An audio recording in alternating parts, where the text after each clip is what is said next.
Hello and welcome to this instalment of Talking Trim. I'm Jonathon Skinner and today we're looking at the centre console H-frame and the Switch Plinth unit for the Triumph TR4A, also known as the TR4 IRS independent rear suspension.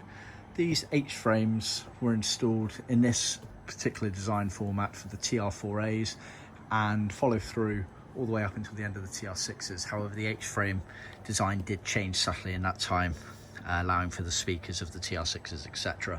However, the retrim kit that we supply for these, i.e. the sewn material cover, stays standard throughout, as does the trimming process, just tweaks here and there, shall we say, in terms of the trimming fitment process at your end to allow for the slight different design on the legs. The switch plinth stay consistent just for the TR4A version. On the TR5s and the TR6s it was changed. It stayed consistent between those two models apart from the number of holes, but for the TR4A it was this different version here. Just to show you in a book, it's actually a TR4A, so we're talking about this H-frame here, and then this is the switch plinth here. You've probably seen other videos where I've detailed these bits and bobs, so I'll just try and keep this as brief as possible. So we've done this kit in leather, ingrained black leather.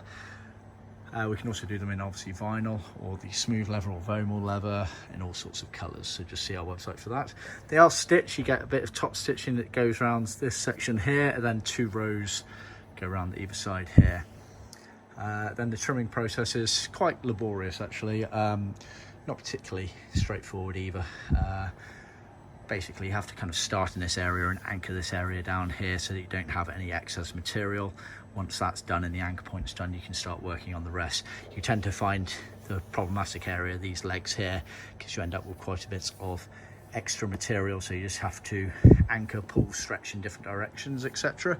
I'll try and do a blog post guide at some point with some photos on there. Let's show you the back here. As you can see, lots and lots of cuts. The more cuts, the easier it is to mimic and pull material in different direction in the different areas there. Like I say, this is leather, so it's a bit trickier than vinyl as it doesn't have the stretch that vinyl per se has. You have the cutout there, which obviously the radios. For the holes here, we actually don't bother trimming them out as standard because it's much easier for you to pierce and put through what you need, creating the smallest hole possible, as opposed to us to trim out the whole hole and risk any metalwork framework being exposed. So just bear that in mind.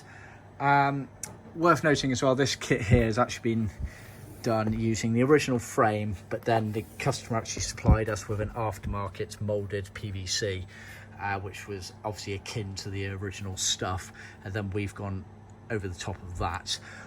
Worth bearing in mind, basically our retrim kits are designed to go over the top of either the original molded PVC with the foam base underneath it, or an aftermarket version like this customer has supplied here.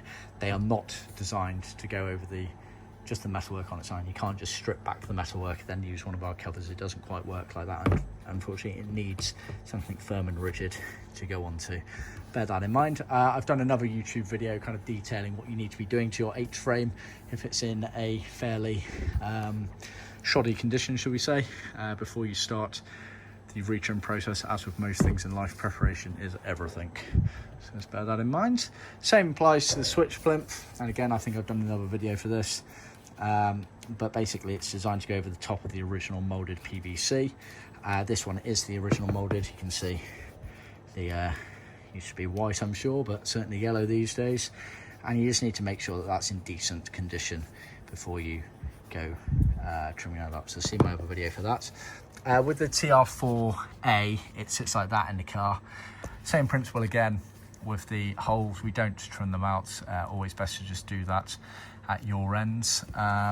Again in leather, so a bit harder than vinyl to trim.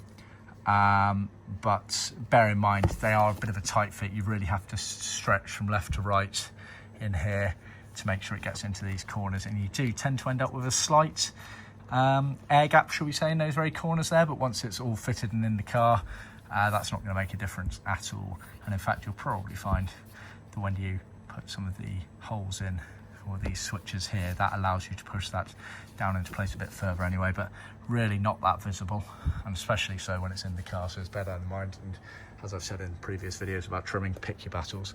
Same principle applies actually down here. Obviously that gets bolted through underneath, you can't actually see it all. So at the moment there's a big air gap there, but obviously when you bolt it down, that is going to allow you to finish off and neaten up around that area there. But however, it's always worth bearing in mind that these legs are actually pretty much covered up until that point by the carpets in that area anyway, or at least our carpet sets allow for that section to be covered up nicely, so I wouldn't worry too much about it. Like I say, pick your battles. But yeah, thought I'd do a bit of a crash course guide on those bits and bobs. I hope you found it useful. Please remember to comment, like, subscribe and share with other classic car enthusiasts, and I'll see you next time. Cheers.